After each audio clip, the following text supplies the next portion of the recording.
Welcome students, मैं लाल मोहम्मद स्वागत करता हूं आपको अपने चैनल में यंग माइंड्स केमिस्ट्री क्लास। आप अपने सामने एक टॉपिक देख रहे हैं, वैन डर वाल्स इक्वेशन।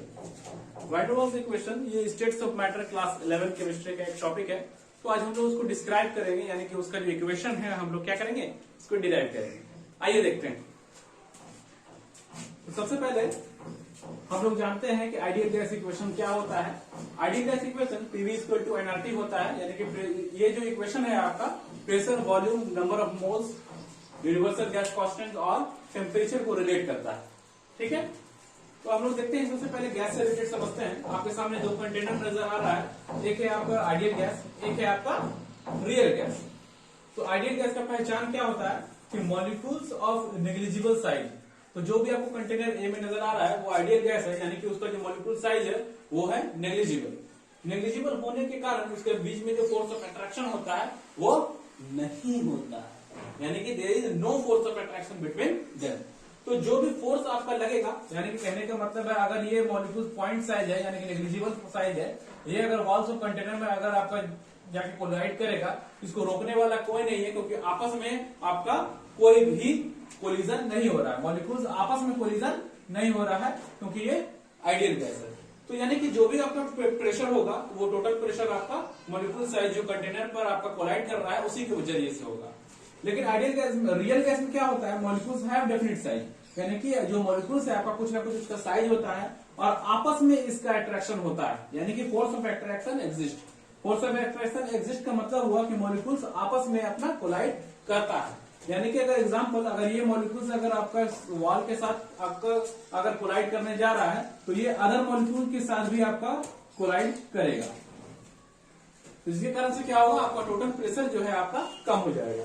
तो हम लोग कहने का मतलब है कि आइडियल प्रेशर आपका क्या हो जाएगा और रियल प्रेशर क्या हो जाएगा। तो कंपैरेटिवली हम लोग देखते हैं, क्योंकि ये फोर्स ऑफ अट्रैक्शन इसके अदर मॉलिक्यूल के साथ भी होता है, इसका जो प्रेशर है वो कम हो जाएगा। कहने का मतलब है कि आपका आइडियल प्रेशर जो है वो ज्यादा हो जाएगा और रियल प्रेशर आपका कम हो जाएगा।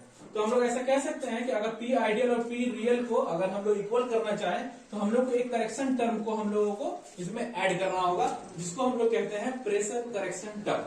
ठीक है, ठीक है। आगे फ्रेंड्स देखते हैं प्रेशर करेक्शन टर्म को कैसे एक्सप्लेन करते हैं। सबसे इंपॉर्टेंट यही है। तो प्रेशर करेक्शन टर्म क्या होता है, वो आपका दो चीज से मिलकर बना होता है। एक है अट्रैक्शन ऑफ फोर्स, है ना, और दूसरा होता है आपका कोलिजन।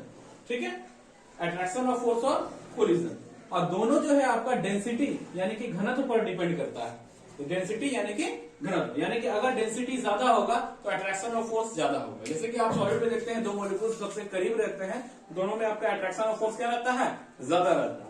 अगर हम कोलिजन की बात करें, अगर एक रूम में बहुत सारे लोग हैं तो आपस में कोलिजन होना ज्यादा पॉसिबल होगा, और एक दो लोग हैं तो कोलिजन होना संभव उतना नहीं होगा। कहने का मतलब है कि अगर मॉलिक्यूल्स आपका ज्यादा रहेगा, यानी कि डेंसिटी अगर आपका ज्यादा रहेगा तो कोलिजन भी ज्यादा होगा। तो कहने का मतलब है कि पीसीटी यानी कि प्रेशर करेक्शन टर्म जो है वो आपका डायरेक्टली प्रोपोर्शनल हो जाता है डेंसिटी का, और दो डेंसिटी नजर आ रहा है तो हम लोग कह सकते हैं प्रेशर करेक्शन टर्म जो है directly proportional to d square.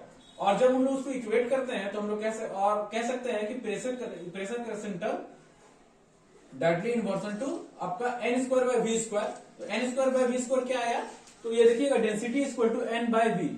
N हो जाता है नंबर ऑफ मोल्स और वी हो जाता है आपका वॉल्यूम, यानी कि एक पर्टिकुलर वॉल्यूम में कितना मोल्स है उसी को डेंसिटी कहते हैं। ठीक है, तो हम लोग उसको इसलिए यहां पर लिखे हैं pressure correction term directly proportional to n square by we square. Square कहां से आया, क्योंकि डी स्क्वायर। तो प्रेशर करेक्शन टर्म जब इक्वेट करेंगे यानी प्रोपोर्शन को हटाएंगे तो हम लोग एक कांस्टेंट लेना होगा ए। तो यही आपका ए आप वैन डर वाल इक्वेशन में आप प्रेशर के साथ देखते हैं। तो पीसीटी क्या हो जाएगा आपका A N square by we square. यहां तक अभी प्रेशर को रहने देते हैं, उसके बाद हम लोग लास्ट में हम लोग देखेंगे कि क्या हो जाता है। ठीक है, तो अब हम लोग देखेंगे मीन फ्री। अब आपका देखेंगे कि वॉल्यूम के रेस्पेक्ट में, वॉल्यूम के रेस्पेक्ट में हम लोग देखते हैं यहाँ पर आपको दो मॉलिक्यूल्स आपस में कोलिजन करते हुए दिखाई दे रहे हैं। तो अब हम लोग को थोड़ा सा कंडीशन देखना होगा, ये दो आपको मॉलिक्यूल्स हैं आपस में कोलाइड कर रहे हैं। तो हम लोग मीन फ्री पाथ में हम लोग पढ़े हैं क्लास 11 में कि मीन फ्री पाथ क्या कहते हैं कि collision only possible if other molecule centre come in the circumference of hypothetical sphere. यानी कि अगर ये मॉलिक्यूल के बारे में अगर बात करेंगे तो इसका एक हाइपोथेटिकल स्फीयर आपको एक डॉट लाइन से नजर आ रहा है। ठीक है, तो कहने का मतलब है अगर कोई मॉलिक्यूल इसके साथ कोलाइड करना चाहेगा तो उसका सेंटर इसका सर्कमफेरेंस में आना चाहिए। हाइपोथेटिकल स्फीयर यानी कि जो बड़े वाले जो स्फीयर आपको नजर आ रहे हैं उसके सामने यानी कि उसका सर्कमफ्रेंस में उसका सेंटर आना चाहिए। अगर उसका सेंटर यानी कि अदर मॉलिक्यूल का सेंटर उसके सर्कमफ्रेंस में आता है तब वो कोलिजन होगा। जैसे कि यहाँ पर देख रहे हैं कि एक आपका जो सॉलिड लाइन से बनाया हुआ है, एक ये स्फीयर है, एक ये स्फीयर है, दो मॉलिक्यूल्स आपस में कोलाइड कर रहे हैं, तो दोनों का जो रेडियस होता है वो हम लोग आर लिए हैं, ठीक है। तो हाइपोथेटिकल जो स्फीयर देख रहे हैं उसका जो रेडियस हो जा रहा है वो 2r हो जा रहा है, ठीक है।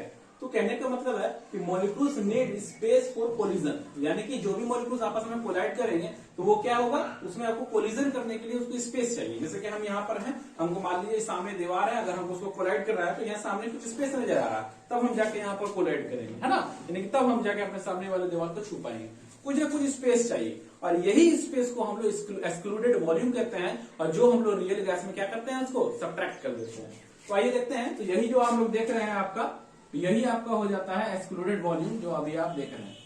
यही एक्सक्लूडेड वॉल्यूम हम लोग निकालेंगे और उसको क्या करेंगे, माइनस कर देंगे। तो आइए देखते हैं कि वॉल्यूम ऑफ स्फीयर क्या होता है। हम लोग जानते हैं कि 4/3 पाई आर क्यूब होता है। आर क्या है आपका, रेडियस ऑफ द मॉलिक्यूल। तो हाइपोथेटिकल स्फीयर का वॉल्यूम क्या हो जाएगा, 4/3 पाई 2r क्यूब, क्योंकि इसका जो रेडियस होता है 2r होता है, ठीक है। जब उसको सॉल्व करते हैं तो 8 इंटू 4/3 पाई आर क्यूब हो जाता है। 4/3 पाई आर क्यूब को हम लोग वॉल्यूम ऑफ द मॉलिक्यूल लिख लिए हैं, तो 8v मॉलिक्यूल्स लिख दिए हैं, ठीक है। तो हम लोग देखते हैं कि दो मॉलिक्यूल आपस में कोलाइड किया है, तो हम लोग देखते हैं कि volume of by molecule collision क्या हो जाता है, 8v मॉलिक्यूल। तो अब देखिएगा कि 1 मॉलिक्यूल का हम लोग निकालेंगे तो क्या होगा, 1 मॉलिक्यूल का निकालते हैं तो 8/2v मॉलिक्यूल होता है, ठीक है। तो अब हम लोग मॉलिक्यूल का निकाल लिए हैं और बात करेंगे कि अगर एक मोल का निकालेंगे। माय डियर फ्रेंड्स, आपको पता है कि मॉलिक्यूल और मोल दोनों अंतर होता है। अगर हम लोग मॉलिक्यूल्स में अगर Na यानी कि एवोगाड्रो नंबर मल्टीप्लाई कर देते हैं तब वो एक मोल का हम लोग को निकलता है।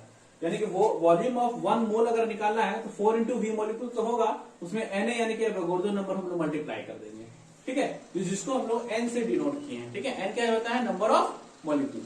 तो यानी कि 4 इंटू Na वॉल्यूम, यानी कि आप n को रिस्पेक्ट आप दे रहे हैं कि एक मोल में कितना वॉल्यूम होता है, ठीक है। तो देखेंगे कि विच मीन्स हम लोग यह इसमें कंक्लूड करते हैं कि आपका जो वॉल्यूम ऑफ ये आइडियल गैस जो होता है और रियल गैस होता है, तो आइडियल गैस का वो कम होता है। क्यों कम होता है, क्योंकि आइडियल गैस में तो कोलिजन होता नहीं है ना, मतलब कोलिजन आपस में नहीं होता है। लेकिन वो आपका रियल गैस में क्या होता है, वो आपका अदर मॉलिक्यूल से भी कोलाइड करता है, जिसके कारण से उसको स्पेस चाहिए। तो एक्सक्लूडेड वॉल्यूम यानी कि वॉल्यूम उसको कुछ ज्यादा लगता है, इसलिए हम लोग इसको बोलते हैं कि वो आइडियल गैस से उसका ज्यादा होता है। तो हम लोग क्या करेंगे, वी आइडियल को हम लोग अगर उसको कंपेयर करते हैं तो क्या करेंगे, एक करेक्शन टर्म को उसमें माइनस करना होगा तब ना बराबर होगा, क्योंकि आपका वॉल्यूम जो है उसका ज्यादा था, उसमें कुछ हटाएंगे तब ना हम आपको बोल सकते हैं कि वो बराबर हो जाएगा। क्या हटा रहे हैं हम लोग, वीसीटी यानी कि वॉल्यूम करेक्शन टर्म को हटाते हैं। तो वॉल्यूम करेक्शन टर्म होता है क्या, वॉल्यूम करेक्शन टर्म आपका this is nothing but excluded volume. Excluded volume हम लोग क्या किए, उसको डायरेक्टली प्रोपोर्शनल कर दिए n से। जब प्रोपोर्शन को हटाते हैं एक टर्म आता है b, ठीक है। यही b आपको कहां नजर आता है, आपको वैन डर वाल्स इक्वेशन में नजर आता है। तो हम लोग क्या कह सकते हैं, VCT इक्वल टू NB, ठीक है। तो यहाँ क्या लेते हैं हम लोग, VI equal to VR minus NB। तो आइए हम लोग ऐसा करते हैं कि इसी चीज को हम लोग क्या करेंगे, अब हम लोग आइडियल गैस इक्वेशन में रखकर हम लोग उसको देखते हैं। क्यों रख के देखेंगे, क्योंकि यहाँ जो आप देख रहे हैं प्रेशर और वॉल्यूम, ये क्या है, आइडियल गैस इक्वेशन का है, मतलब ये PI और VI है। तो PI और VI की जगह पे क्या लिखेंगे हम लोग, PI की जगह पे लिख देंगे आपका, PI की जगह पे हम लोग क्या लिख देंगे, PR plus AN square by V square, और यहाँ पर VI की जगह पे क्या लिख देंगे, VR माइनस NB। आर हम लोग नहीं लिखेंगे क्योंकि हम लोग जानते हैं कि हम लोग वैन डर वाल इक्वेशन है तो रियल गैस का निकालेंगे। तो आइए देखते हैं कि हम लोग इसको कैसे कंक्लूड करेंगे।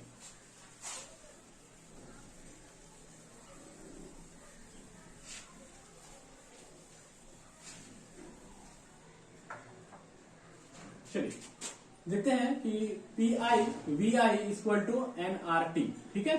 PI की जगह पे हम लोग क्या लिखेंगे, हम लोग लिखेंगे PR plus AN square by V square, ठीक है, ब्रैकेट। VI की जगह पे हम लोग लिखेंगे VR minus NB, this is equal to NRT, ठीक है। तो यही हम लोग पढ़ते हैं आपका वैन डर वाल्स इक्वेशन। उम्मीद करते हैं कि छोटी सी वीडियो आपको बहुत पसंद आया होगा। Please like subscribe this channel, thank you.